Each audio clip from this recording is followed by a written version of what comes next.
In a world where surface sadly trumps depth, and dislocation seems more like a standardized test, we eventually feel nowhere everywhere. Yes, and you might try to pin down what's different in the air, but you're not sure anything is.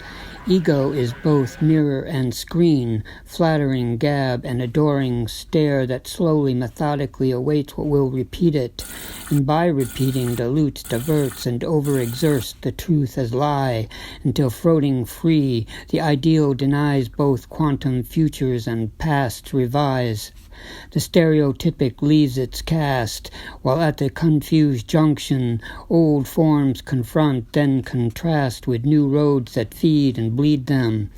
Outside becomes inside, being becomes barely so, and in that mode of divisive ambiguity these words, everything written, spoken, felt, known, or projected at any time, may even support what they purport to condemn by the very process of being written or felt at all, and yet the feeling re-begins, again and again. Identity, in such cynical regard, self-constructs from a deficit, both avant-tout and plutard, and the infinite purification of punctuation evolves far beyond subjective resolve, in fact mostly without us, or any other one or other, because e pluribus makes no unum. Think of arousal without conclusion, lust without satisfaction, vortex sans center, joy without object, the big idea whose time never comes, though its orbit has devolved quite long, finding no black hole, famished or full, no supernova, no red giant sun, and the tightly wound spring of the hope to regain that sexual tension driving the body, universe, and brain.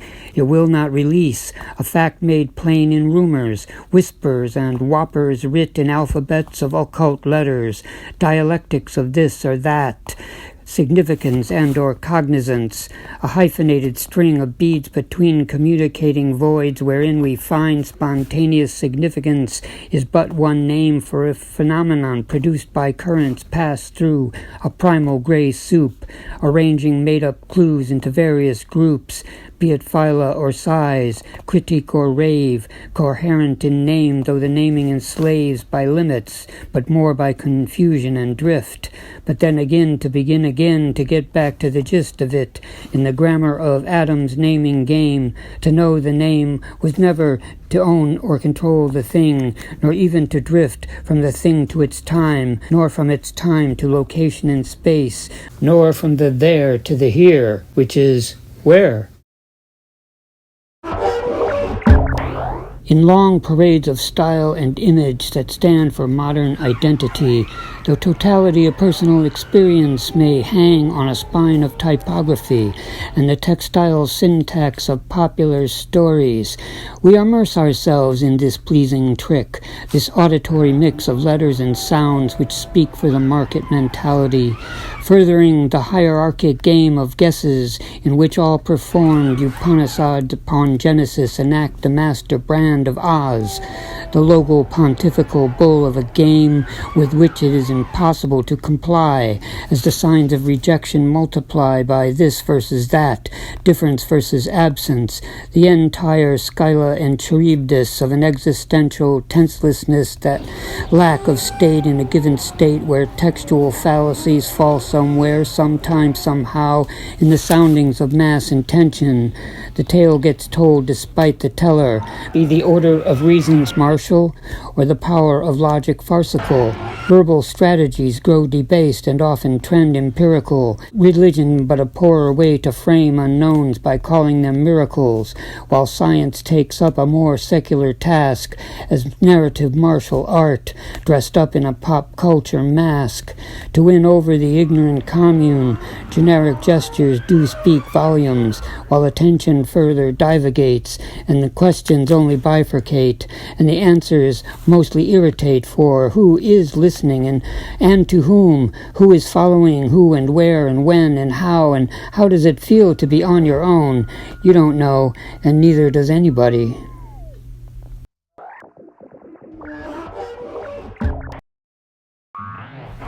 Phantasms waver in all 10 tenses. Gossip, speculation, and desire rule. Weight counts for something in this fool's world where body may be some wiser than mind, where vague seductive arabesques reconfigure that old request for mysterious writing, crying, signifying, if nothing else, a plea for meaning, a desperate essay. But meaning's unlikely, sorry to say, spoke the postman who never rung once before moving along on his indifferent way. Still, life continues for many as a ceremony of quotation marks. For others, it's often a struggle with authority cast through memes and themes. But for the constructed hymn of history, it was openly hidden in the parsing tree, like the no in no, negating the certitude of subject, or the ear in the heart of earth and early, or the cure suggested by security. Escape to safety is doubtful, for if hope spoke of such a road away, if the bard rhymed forth a getaway car with metaphor wheels and drove as far from the madding crowd and the angry sea to that pantheist dream of a far country where there seemed at least to be at large a material logic and mystery, well, let the 4 horsemen of frivolity sing, and let that mystery be.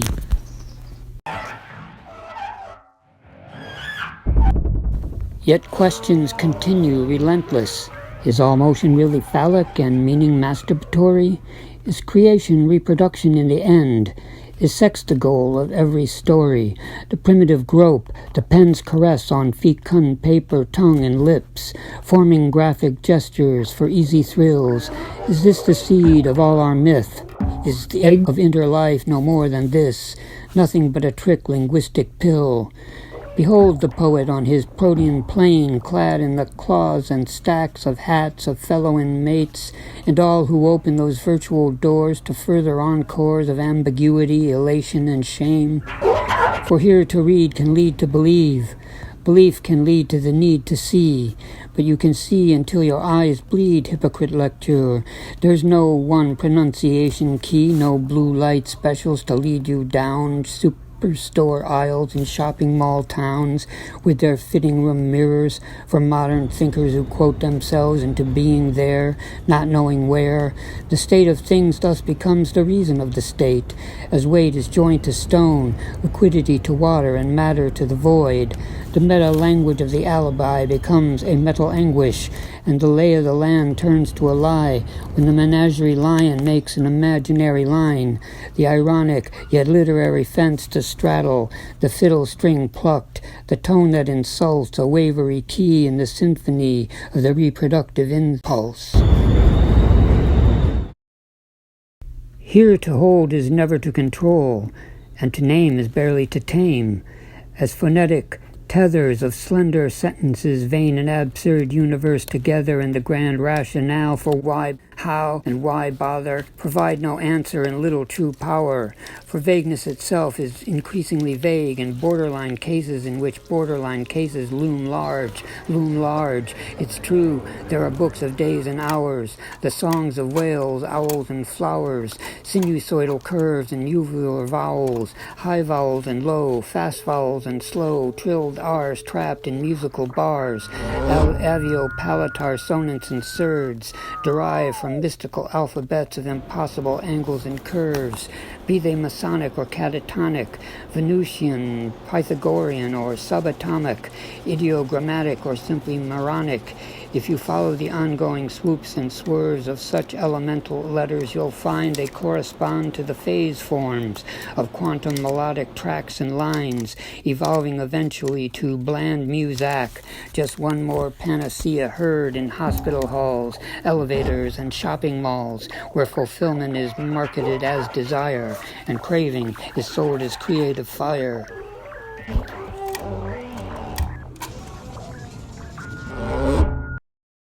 Revelation at last arises to the task as a chorus line turned firing line, a burning ring where all foul down in digressions on an enterprising theme, where thuggish models dressed de jour are paid in kind to sing.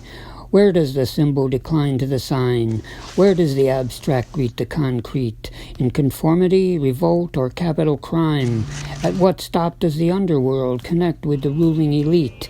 Is it far beyond all association, at the extremes of pontification, at the glottal stop so sadly missing from the inevitable brouhaha? Is anyone still insisting on the justice of the law? Let lawyers prate and clerics bow, and CEOs crow and bankers scowl. Obscurium per obscurius, ignotum per ignotius. Hey ho, here we go, that's our cri de coeur. It's not the whiteness without the collar, but the white noise within. Not the octopus of stalled conversation between conflicted friends, but the octopus under the bottom of the bone, that brain pan of reason flipped upside down to serve as a fool's throne, on which the mixed beast of commercial husbandry can claim no proof or majority, nor life to gain by conjugation. The alchemical marriage of sulfur and lead means nothing to the dead. Done on vedef twin liascuma.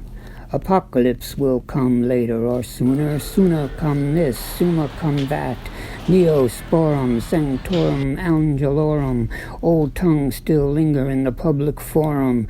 Abusive step-parents hover behind so many sentences in so many minds, where the massa confusa of the opus illusion is mistranslated as master of confusion. The dodo is dead, and Dido lies in a mystical nursing home, and your neighbor's yard is a no-go zone. Confusion is the heart of all our motion, and motion creates the sense of time. But after an amount of so-called motion, an astute observer will likely find that motion rises and may in time become back, or forth, then forth insensibly varies into carry, and carry becomes sustain.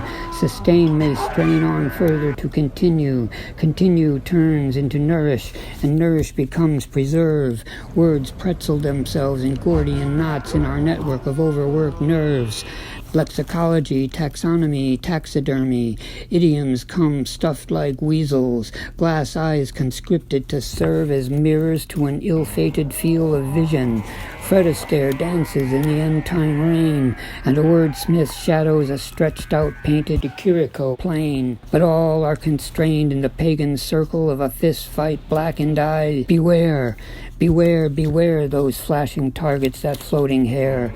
Weave a circle around him thrice if you gamble in game of truth or dare. Even in paradise you'll poorly fare in these tidal waters, desperate for air. The water may grow hair to hold on to, but it is only hair. Carcinogenics, hermeneutics, what's the difference? When there are no easy concepts to keep you fortified in the face of grim and unrelenting cynicism, no corrugated fasteners for fragmented thought, no real tolerance for the melting pot, no, the black ice cracks and rivers run fast and the sky dissolves into depths of dense noise images of no known tense, demanding of the mind a price quite clear.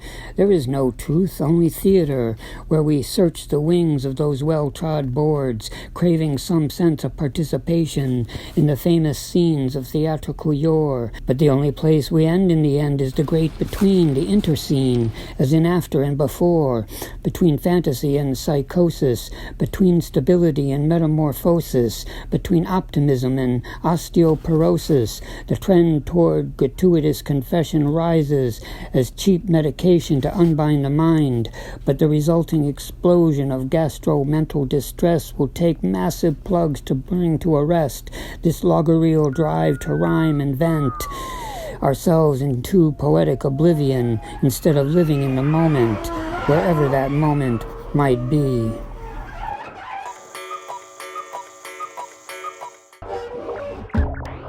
Outside the mall of genetic gestures, well before opening at 5 a.m., another poor poet in spirit, another linguistic masochist wanders the dream-stained brand-name streets with self-inflicted romantic wounds on his bruised and fallen feet.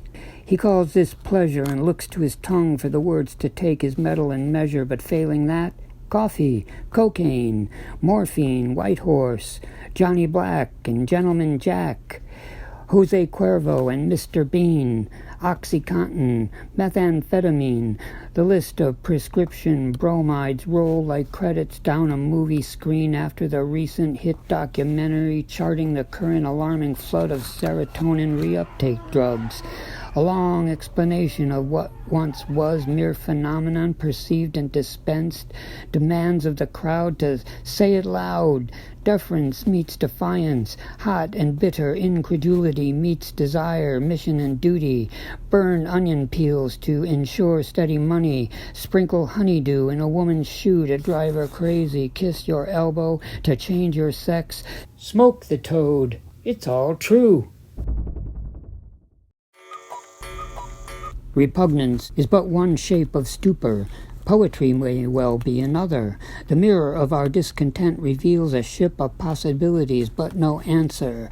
As the stag-headed despot of the talking creeds, that fork-tongued prophet of the polyglot, twists the throttle to its further stop and taps his staff on the primal chess page of self-doubt and afterthought. Then asks if it's really worth it to render the father impotent. Checkmate? Maybe. Mission accomplished? Probably not. Is the win really a loss? Does the prize come in coin or status? Take your grievances to the boss before post time and place your stake. Whose dream will cross the finish line?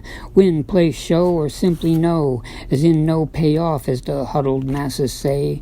But then dreams aren't horses, are they? So all dark riders out there beware. A fetus may be cancer of the womb. Poems may be rest stops on the way to the tomb. If you're looking for examples of the loss of narrative's prime function, you'll find one in a sure shot named misfortune, with chances far better than a coin toss. Well, wild people ripen late, the flagellant proclaims, and seldom bear fruit at that, patting himself on his whip-scarred back as he pulled out a meager wallet. That's 30 bits in cryptocurrent script plus your soul, sir, the cashier replied, and though he did not believe in any such thing as the soul, he gladly paid his tithe for a seat at the show. What the hell else are you going to do? There's nowhere to stand, nowhere to hide. We're all born into the sideshow tent. Might as well choose to survive.